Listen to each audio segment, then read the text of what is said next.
Chers amis, bonjour et bienvenue dans cette nouvelle vidéo dans laquelle on va parler du SEO avec Shopify. Le SEO, là, le Search Engine Optimization, c'est-à-dire l'optimisation des sites pour les moteurs de recherche qui, généralement, en moyenne, comptent pour au moins un tiers des visites sur ton site, voire plus. Ça dépend aussi ton niveau aussi d'investissement dans la publicité, Facebook, YouTube, Instagram, influenceurs et compagnie. Mais généralement, le SEO, c'est très bon et c'est une part aussi qui est intéressante sur le moyen long terme dans une boutique en ligne. Alors voilà, j'ai pas mal de gens, on va commencer tout de suite par eux, qui me disent ouais, WordPress c'est mieux, WordPress c'est bien, on peut tout faire avec WordPress, le référencement il est mieux, mais on se rend compte que pas mal de gens après du coup ils écoutent ce genre d'avis et ils se disent ouais parce que WordPress c'est mieux, je vais prendre un WordPress pas Shopify, mais derrière ils font pas le nécessaire, c'est-à-dire les bases vraiment nécessaires pour avoir un référencement intéressant au niveau des moteurs de recherche, les Google notamment.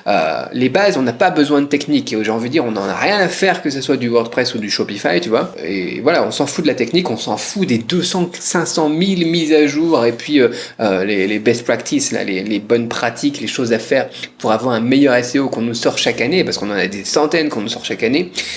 Il faut revenir aux bases, et les bases c'est quoi? C'est des trucs comme les contenus, quoi, avoir du contenu, avoir du texte, avoir des liens. Tu sais, les moteurs de recherche, ça fonctionne comme ça au final. Faut se mettre à la place du moteur de recherche, c'est pas une personne, mais tu te mets dans la tête de Google, tu te mets dans la tête du robot. Qu'est-ce qu'il cherche? Il suit des liens, d'accord, et puis il va crawler les contenus, c'est-à-dire il va aller bien engranger, étudier, analyser les contenus. Les contenus, c'est les textes, tu vois, c'est les balises sur les images. Donc voilà, quand tu te mets à la place de Google, et tu vois que les liens sont importants, avoir des liens qui vont pointer sur ton site, mais aussi que d'avoir du contenu, c'est important. Combien de personnes vont créer un WordPress et avoir des fiches produits vides, avoir 0 article qui sont un peu plus, voilà, comme des études de cas ou des trucs comme ça, c'est juste incroyable. Donc voilà, je vais t'expliquer aujourd'hui les best practices, tu vois, les choses qu'il faut vraiment faire, mais les bases, tu vois, juste les bases. Si au moins déjà vous pouvez faire ça sur tous vos sites, ça va vous aider énormément au niveau du référencement. Donc les bases, elles n'ont pas besoin de technique, on a juste besoin de travailler sur ces différents points. Donc j'ai noté, voilà, pour toi 5 points à faire, voilà, 5 points à travailler pour améliorer ton SEO. C'est pas la technique, encore une fois, c'est pas je suis souvent à expliquer ça aussi, c'est pas les applications, c'est pas les add-ons, les plugins ou les trucs comme ça qui changent souvent beaucoup de choses dans le business. C'est déjà au moins maîtriser les bases, générer une communauté et puis ensuite voilà, c'est travailler sur la vente, le marketing. Bon, quoi qu'il en soit, attaquons tout de suite ces différents points que je te suggère de travailler pour ton SEO. Première chose, c'est le contenu. Le contenu, tu vois, bien évidemment, les fiches produits, c'est... Bien évidemment, c'est pas facile de faire une page de contenu de très élaboré quand tu es sur une fiche produit, tu vois, de faire 300, 600, 2000 mots. Mais tu peux rajouter des pages sur ton site, des pages sur un Shopify, c'est très facile à rajouter d'ailleurs. Et puis, parler par exemple d'études de cas, tu vois, de rassembler des témoignages de tes clients, tu vois, d'avoir, par exemple, tu fais des vidéos sur YouTube comme moi, d'avoir des transcriptions de ces vidéos sur ta page. Justement, tu mets la vidéo, c'est très bon aussi les vidéos pour le référencement.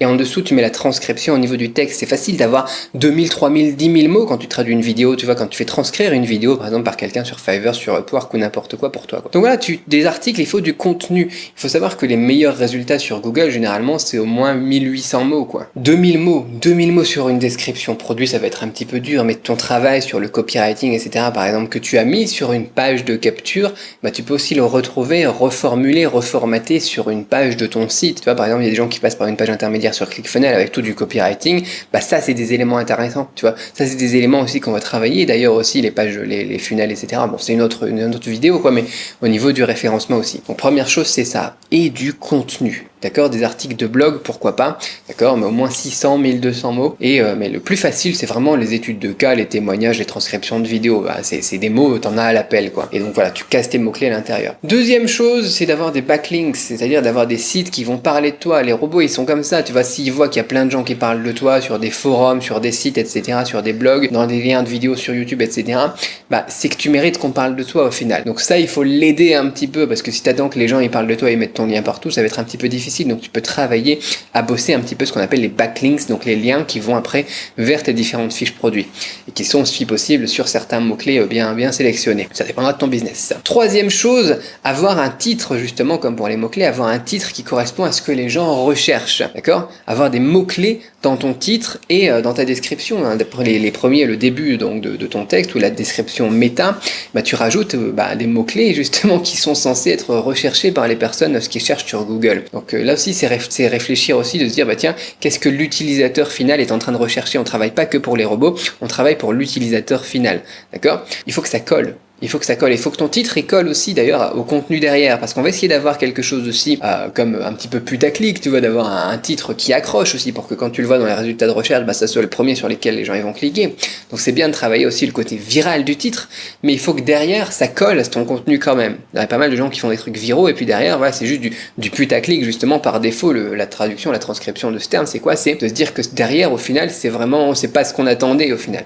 Toi, il faut que ça soit un titre plutôt viral pour pas parler de putaclic, et que derrière le contenu colle, parce qu'on a quelque chose comme sur YouTube aussi, c'est le watch time, tu vois, le temps passé sur ta page que Google va prendre en compte. Tu vois, Google, il voit que si t'es venu sur un site et que t'es resté sur ce site, t'as trouvé ce que tu cherchais. Par contre, s'il voit que t'es venu, que t'es reparti à la page de Google, ils ont cliqué sur le lien suivant, bah, ils se disent, ok, bah, c'était pas ça qu'il recherchait, c'était pas ça qui collait pour ce mot-clé, et du coup, bah, lui, on va le rétrograder dans les résultats. Donc, faut aussi garder à l'idée de taux de rebond, d'accord? Sinon tu vas être déclassé, et donc l'idée de l'humain derrière. Encore une fois, tu vois, c'est quelque chose que Gary Vaynerchuk explique aussi très bien, c'est que au final tout ce qu'on fait, bah, c'est pour les gens, c'est pas pour les robots. Donc tu gardes bien ça en tête. Faciliter lui la recherche du produit, faciliter aussi, et bien après l'adéquation du terme de recherche avec ce sur quoi, et bien tu tombes, quoi, tout simplement, quoi. C'est-à-dire que voilà, quand tu fais des études de cas, quand tu fais des articles de blog, etc., c'est censé aider la personne, c'est pas juste pour les moteurs de recherche. Donc si tu gardes cette logique là, eh bien ça va t'aider aussi au niveau de ton classement. C'est bête à dire, mais voilà, c'est les bases encore une fois, et beaucoup l'oublient. Quatrième point, même logique, tu vois, la vitesse du site. Encore une fois, si tu as un site qui n'est pas chargé en une demi-seconde, maximum 2 secondes, les gens ils s'en vont. Et si les gens ils s'en vont, qu'est-ce qu'il fait le moteur de recherche? Comme je t'ai dit tout à l'heure, il voit que les gens ils repartent tout de suite, même si le site il est pas chargé, tu vois, il voit qu'il y a un taux de rebond qui est fort, bah ils se disent ok, là ça colle pas, ça marche pas, ça correspond pas à ce que la personne recherchait, et du coup t'es déclassé. Alors qu'en fait c'était juste ton site qui était trop long parce que t'as pas optimisé la taille de tes images, etc. Donc essaye de faire quelque chose aussi qui est rapide et propre. Si tu as quelque chose de rapide et propre, eh bien, je sais que c'est aussi, ça me fait penser à, comment est-ce qu'il s'appelle? À DJO, là, le développeur qui développe le thème speed quelque chose. Je mettrai un lien dans la description. Et voilà, lui, c'est son truc. Il veut vraiment que son site soit le plus rapide possible. Et c'est très intelligent de travailler comme ça. Éventuellement, tu vas avoir un thème qui est rapide et travailler aussi sur la compression des images. Ça peut être énorme au niveau, eh bien, du SEO, tout simplement, des classements dans les moteurs de recherche. L'optimisation pour mobile, j'en ai pas parlé. Comment est-ce que... Ah bah si, c'était mon point suivant. Je vais dire comment est-ce que j'ai pu oublier ça. L'optimisation pour mobile, et ça c'est aussi quelque chose qui est génial avec Shopify. Si t'as pas Shopify, t'as aussi le lien dans la description. C'est génial aussi avec Shopify parce que le site e-commerce est optimisé directement avec tous les thèmes, etc. C'est toujours travaillé pour que ça colle très bien au niveau mobile. Ce qui est beaucoup plus difficile si tu codes tes propres trucs parfois sur WordPress, PrestaShop, Joomla, non pas Joomla, que je pensais à Magento par exemple. Voilà, ça c'est autre chose.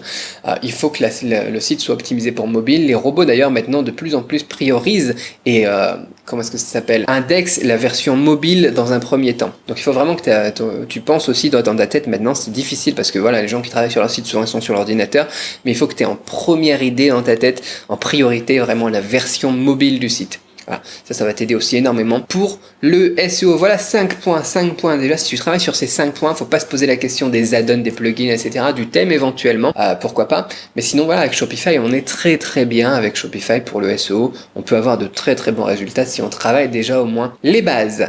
Voilà pour cette question donc du SEO avec Shopify. Si tu as des commentaires, n'hésite pas à les laisser. Si toi aussi tu as des conseils à donner aussi au niveau de ce qu'il faut faire vraiment au niveau basique, encore une fois, viens pas me parler de trucs complexes ou bien de trucs, voilà, mais ça tu peux pas le faire, tu vois, ce truc que juste le top du top fait sur WordPress, quoi. Ça m'intéresse pas parce que déjà la plupart des gens, la majorité des gens, ils ont pas les bases. Donc si tu as d'autres choses qui sont vraiment pour toi essentielles, très basiques, laisse-moi un commentaire parce que j'ai peut-être zappé quelque chose, mais moi je te dis voilà ce que je pense et qui me venait à l'esprit quand je préparais cette vidéo. N'oublie pas de t'abonner. Si tu veux en savoir plus sur le e-commerce et compagnie, n'hésite pas aussi à checker les liens dans la description. Et moi je te dis à très vite pour une autre vidéo. Bye bye.